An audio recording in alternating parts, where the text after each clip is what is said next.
Let's get to the south of France and go and see the Med in the S4 TDI. I bet you've never heard of Diesel doing a flyby up there. Probably the car I'm most likely to buy new.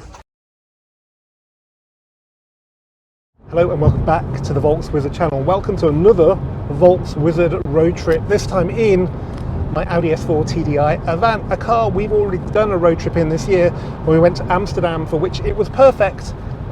It was so perfect I thought we'd do another one and this time be a little bit more ambitious. We're going to drive all the way south until we hit water at the Mediterranean in Nice. We're going to do it over 3 days because on day 3 I want to savour the Route Napoleon, which is the road I normally rush through on the way to my destination when I do it over 2 days. We're going to see if we can do it with 2 tanks of fuel. We've currently got 535 miles range and we've done about 30 miles so far. So that should get us to our overnight stop in Troyes tonight in the Champagne region. Tomorrow we'll do the middle of France via Dijon, I think, and then in 48 hours we'll wake up at the top of the Route Napoleon in the French Alps and just have all day to enjoy that on the way to our hotel. There'll be 3 hotels on this trip, so I'll show you those as we go along, and obviously I'll keep you posted on fuel consumption. And on this rainy Saturday morning, this trip sounds like a very good idea because the forecast on the French Riviera for the week coming up is minimum 20 degrees and a big sun. But yeah, stay tuned, this should be a very good trip. Well, we didn't get very far without hitting a problem. It's a Saturday morning, it's like 9 o'clock now. We've been stationary for quite a while. We are crawling now because the left-hand lane is shut due to an accident. While we were stationary, fire engines were flying down the hard shoulder. So yeah, probably an accident to do with the heavy rain. But once again, we're going to find it very tight to get to our ferry, even though we allowed like 45 minutes leeway. So we'll see if we get actually on the booked one now. As long as Dover's quiet and the M25 is moving, we should be okay. But yeah, let's see how we get on. We're not in a rush today, so if we're a bit late, it's not the end of the world. Okay, we made it to Dover on time, but as usual, 20 minutes wait to get through customs. So we're going to see if we're going to get on the right crossing. Thanks. And it looks like we are. I always knew there was a bit of wiggle room when it came to the hour check-in time, and yeah, it's true. But sometimes you can wait for an hour out there, is what happened to us in July. So yeah, still raining. It's been raining all the way down. That's why we were running a little bit late. So we had 45 minutes leeway originally, and then that evaporated to nothing with that delay and stuff. So yeah, anyway, it's good to be here. I don't even think our ship's in yet. So we're on a ferry called the Isle of Inishmore, which was the first one I think we went on with Irish Ferries when we went to Amsterdam in June. It's their middle of the range one. It's a relatively big ship and it's all right. It's not as good as the last one, which was called the Oscar Wilde. Am I worried about splitters on this car? No. But it's still possible to do some damage, so we'll see where we end up getting parked. And yeah, parking on here, the guys who were boarding were telling you to go over to the right hand side so you're close to these cars. And I think the guy in the Porsche, rightly so, was sitting in his car waiting for everybody to go just so nobody opens the door on his pretty much pristine looking 997. Well, we left about half an hour late and we're just chasing a P&O that was scheduled to leave 20 minutes after us. You can just about see it there. So we're back in the club class lounge on the Isle of Inishmore. It's changed since we last came because they charge you £10 more. So it's £22 per person, but you actually get a proper meal now as well as a good buffet. So we figured it's just about worth it, didn't we? It is. It's nice. You got to eat when you're travelling, and you know, it's pretty good. So yeah, hopefully this fully stabilised ship won't rock too much and we won't see this again.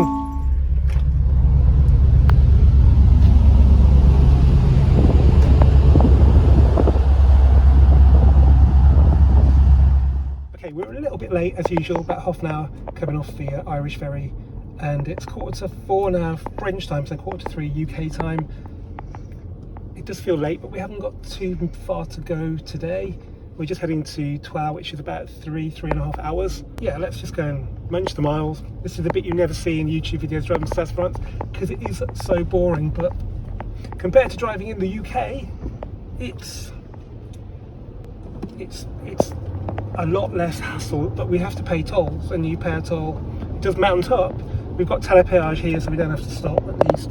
But that kind of guarantees you a steady run, which after the chaos in the UK, I am very much looking forward to.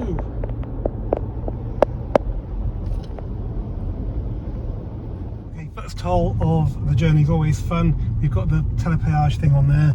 You never know if it's going to work. I paid my bill last time though, so hopefully we're looking for the beep. Oh, this isn't telepéage.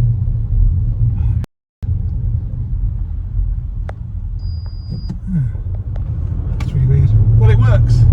Okay, thought you might want to actually see the car. So we pulled in here at some services where there's some very cool E36s being transported.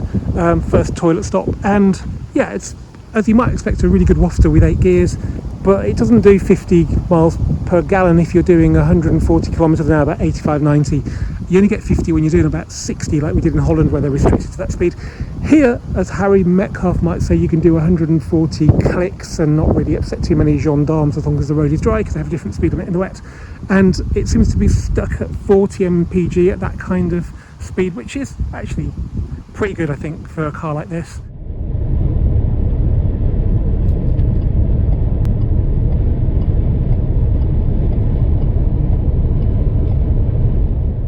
I've got the display on the sporty version that's not traditional clocks, because you can switch it with the MMI, just so I can see the oil temperature, which is bottom left, because it's quite high, like 109. It's not that warm, it's 17 degrees. I was getting like 105-ish on a track day in my Club Sport S the other day. So clearly these efficient cars run hot for efficiency, because I'm quite surprised about that. But most of the time, if you're in the other displays, you never see that. I'm just kind of monitoring it. Also, sometimes it'll regenerate, which will probably make it a little bit higher. As you can see, the sun's come out, the rain's gone away, there's just some gentle clouds. So yeah, it's cool. It's 6 o'clock local time now, 17 degrees, which I'm quite happy with. We are going to stop at the old Reims Grand Prix circuit, because I thought it would be cool to see if a diesel can sound good doing a flyby. Let's find out.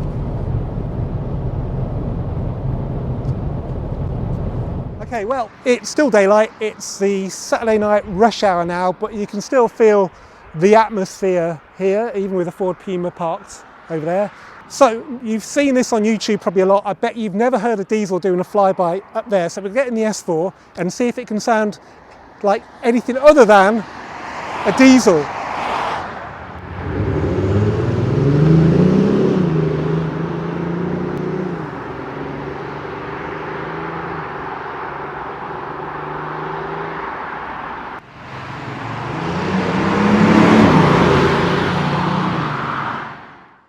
Now this is a typical French supermarket petrol station. It's open all hours because it's automated, and there's a good selection of fuel. So you have 95 E5, there's a 98, and then there's E10. So you have the old normal fuel and the new E10, and you have super, and you have diesel.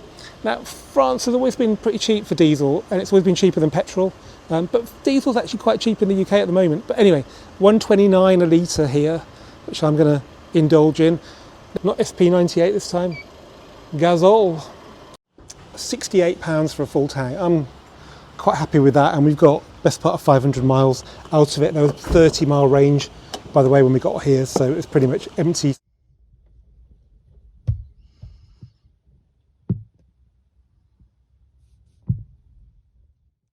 Okay, it's 8:30 French time, 7:30 UK time. We had a snack on the way here because we were still full from lunch on the ferry, so that's saved a bit of time and money. We're once again back at home, sweet home in Low Brussels near Troyes.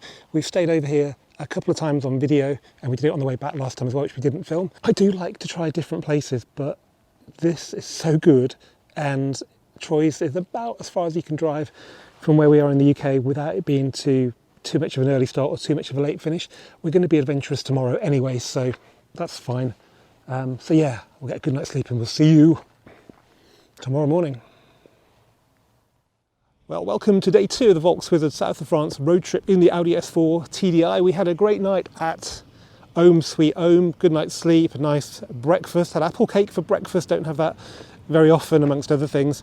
And I thought, because we're quite relaxed on this trip, I'd be a bit more adventurous. So we've headed out to the east to a gendarme there, never far away.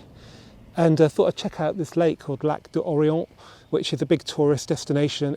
It seems to have a walking and cycling path all the way around it, which I'd estimate is probably about 20 to 30 miles. Lots of people on it even in October. So today, because the weather's favourable, we're going to go the scenic route down to Dijon through Châtillon-sur-Seine, my favourite route, and then we're going to check out a hotel in Dijon for the way back, and then we're going to head to the Alps and enjoy this lovely waxy autumn sunshine.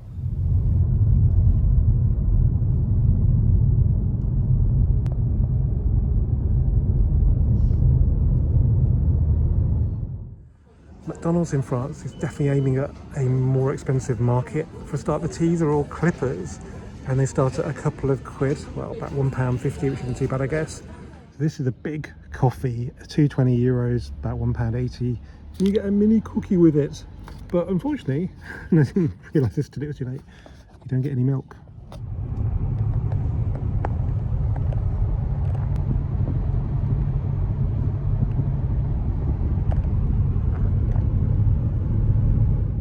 About half an hour north still of Dijon on this amazing road. Look how quiet it is on this Sunday. Pretty scenic as well. I just thought I'd pull over in here because you see some amazing cars in France you don't see anywhere else, and this is one of them. So this is called a Simca, but in the UK it was called a Matra Rancho, and it was one of the first, I guess, SUVs ever. Now this one is like a pickup truck version, which is a bit cool.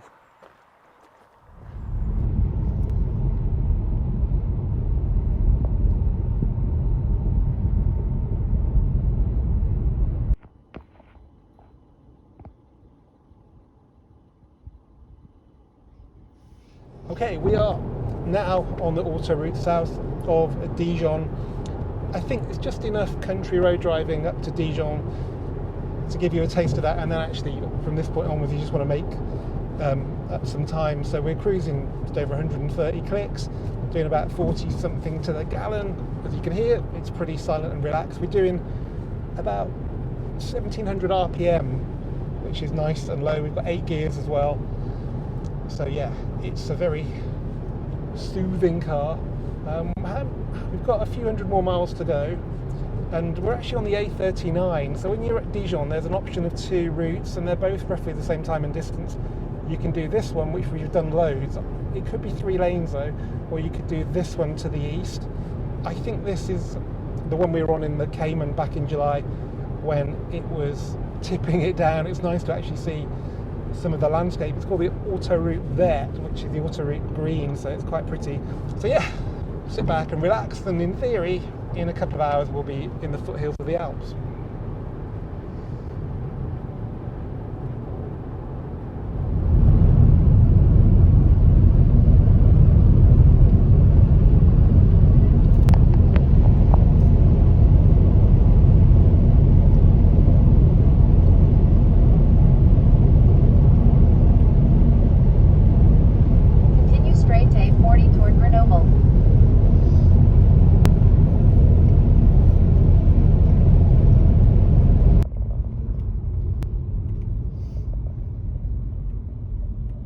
I'm always keen to find new routes, especially ones that take you off the boring and expensive motorways. So yeah, that different motorway was great, and it set us that bit further east that we could take another route on Waze that would only add sort of 20 minutes, and you basically go more direct. Again, the motorways in France are great, but they're not always the most direct route to get somewhere. So this turns out to be a documented alternative route that avoids Lyon. It's called BIS, and they're yellow road signs. It's actually signposted Valence and Côte d'Azur, so it's, you know, an easy route to take that doesn't follow the motorway, because you can follow those signs all the way to the Mediterranean. The scenery is pretty spectacular as well. The road, by the way, is this one. I think it's a D522. As you can see, it's direct instead of going that way and that way around Lyon. I've never really had a good drive around Lyon.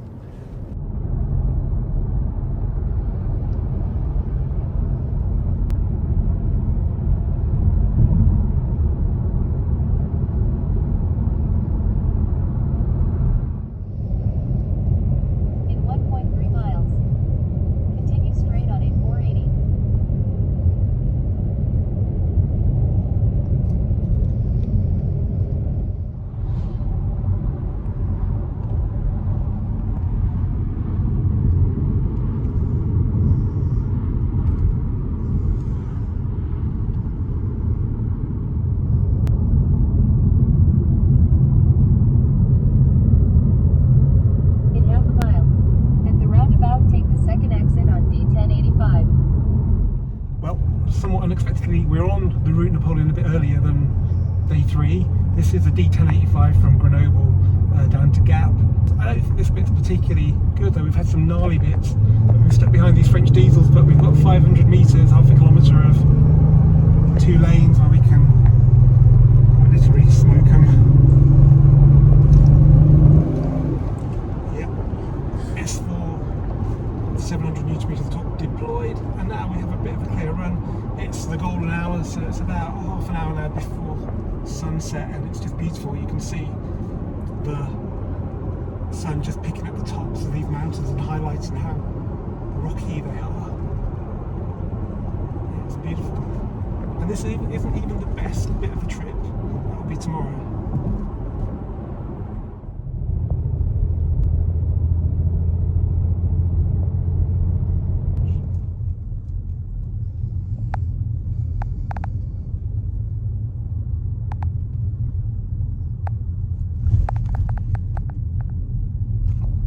You've arrived at your destination.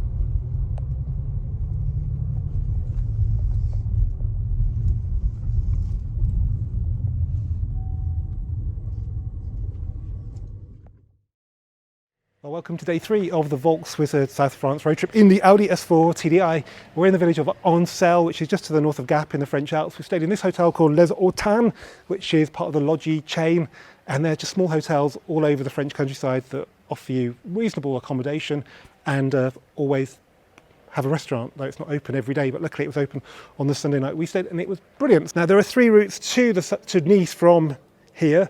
It's actually saying you can go down the Col de la Bonnette, which is a really gnarly, I think the highest paved road in Europe. I'm not even sure it's open today, but it is quite warm. As you can see, we're in t-shirts. It's nearly November. There's also the motorway, which is like that. We're here and you want to get there, but the bit we're going to do does this, and it's 153 miles. Guess what the range is on the S4? 155. But because you're going up and down all the time, that varies a lot, so I'm not sure if we've got enough fuel or not. It's going to be close, and I might just bottle it and put some diesel in, because the last thing I want to do is run out of fuel in the middle of the French Alps. But anyway, let's get to the south of France and go and see the Med in the S4 TDI.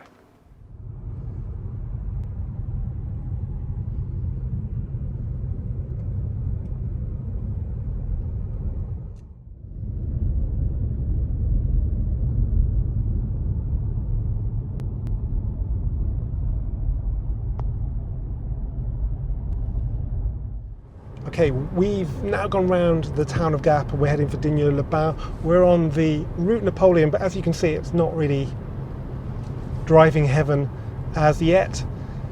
We've taken the N road, the Route Nationale, rather than get on the motorway, even though the motorway is so close to us here. I think it's just here on the right, that you can barely see any difference on the map.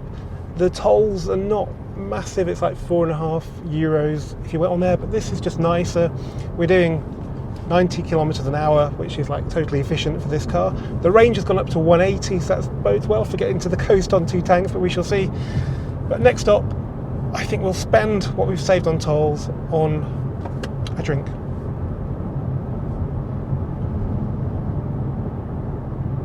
Okay, well, welcome to McDonald's at Digne-les-Bains. We've come here just for the coffee and the toilets because there's a really nice bakery just by the one-way system between the 2 bridges, but they don't have any other facilities. But this is a nice salami to get. We'll have it somewhere en route. So we've done 70 miles today from the hotel, and we've done 60 to the gallon. I can't really believe that. We've still got a range of 130, and Waze says we've got 90.2 miles to go. So we've got a bit of leeway there, but as I said earlier, the range varies depending on how many hills you go up and down. It's quite a gnarly route, but we're going to go for it, try and get there on 2 tanks. Okay, now this is the bit you've been waiting for. It's the descent down to the village of Calais.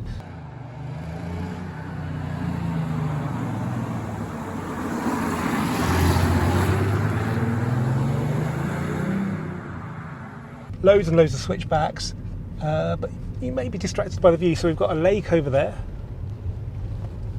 and then we have the famous church on a hill overlooking Calais.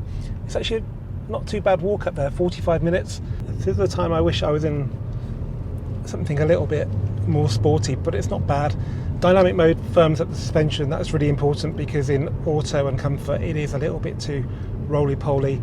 it doesn't help we've got luggage in the back as well that's not moving around too much. The brakes are okay, but I'm keeping an eye on economy as well, so I'm not using much engine braking. But you know, you can enjoy this in any car. Let's just try and nail this corner then. So third gear will do, and then yeah, and then ride the torque on the way out. Nice.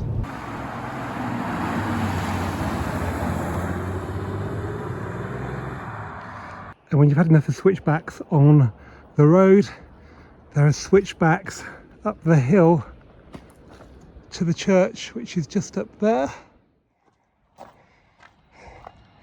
Wow, I've seen this church on the hill so many times from the road and never thought I'd ever be up it. Yeah, if you come here and you've got time, it took us about 38 minutes, and make sure you do it. You can see the road coming down the hill there to Castellane. We all know the 2CV was designed for the French living rurally to carry eggs across fields without them breaking. In Italy they tend to go for the Fiat Panda these days. In France these days they go for the Dacia Duster, which is like everywhere. Yeah, up here there's another one, and that's how carefree you can be with your parking when you own one of those. And every car seems to have like an off-road sort of hint about it, even this Peugeot. And I've had a bit of a thing about the Dacia Duster, as I have had about the Skoda Yeti in the past, but now this new Dacia Duster, which I'm not sure we've got in the UK yet, might be the car that makes me put my money where my mouth is. Apparently they've got an automatic gearbox now as well.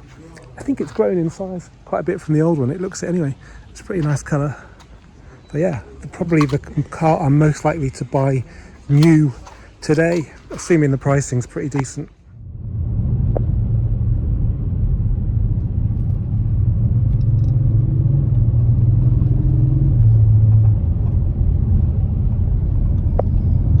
We're nearly there. It's 5:45 on day 3, and we are on the Route Napoleon, but when you get past Grasse it becomes a dual carriageway heading for Cannes, which is fine by me. I've seen enough switchbacks today. Fuel wise it's interesting, we left Castellane with about 55 range I think. We've got 65 now because there's been a lot of going up hills and down hills, but obviously if you're heading for the sea you're mainly going downhill, so we've used the coasting function to good effect. And in dynamic mode with the damper stiff you can kind of coast around the corners to preserve momentum, and that's how we've managed to get the fuel up. There's not a lot left on the actual tank marker. It must be like, I don't know, less than a tenth of the tank left.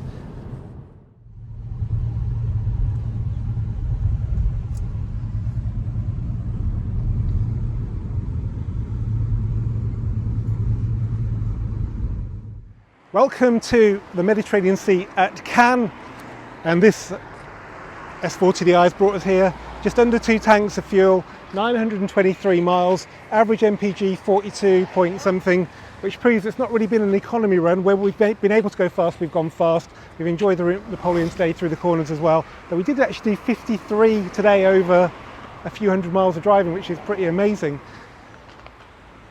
So yeah, I can't believe we're actually here. And you join me on our last day here in Nice. We stayed for 4 nights in the end, one more than expected, just because there is so much to do. But let's quickly talk about the hotel. We're staying at the Sheraton Nice Côte d'Azur Airport. We have a room with a terrace at the front of the hotel, which gives us a view of the airport. And I quite like watching planes. It's probably, as you can tell, not the quietest spot in the Côte d'Azur, but the room's really well soundproofed. Another benefit from being here is that you can do car spotting, and probably the most interesting thing this week is that that end car park has been full of new Renault 5 EVs that have been coming in and going out all day. In fact, there's one just down there actually as well, just by the tram. And actually that's another good thing about this hotel. Public transport is incredible. So we're on the far end of Nice at the end of Promenade des Anglais, but there's a train station that goes to Cannes, and Marseille right behind us also goes into Nice, and it actually goes on all the way to Ventimiglia in Italy. And there's also a tram just down the road as well. So you don't have to drive around here, which is probably quite a good thing because the Promenade des Anglais is quite busy. So far we've visited most of the area, partly by car, partly by public transport, but the three key areas are Cap Ferrat, Cap d'Antibes, and we went to Menton yesterday by car, and that was incredible. So this week has been a bit of a recce, so we can kind of find our feet on the Côte d'Azur. We've been here before, but just never spent so long. And yeah, we're just dying to come back. Not sure what car it will be in next time though. As ever guys, thanks for watching this walkthrough of the video. Keep subscribing, keep commenting, and I'll see you for the next one very soon.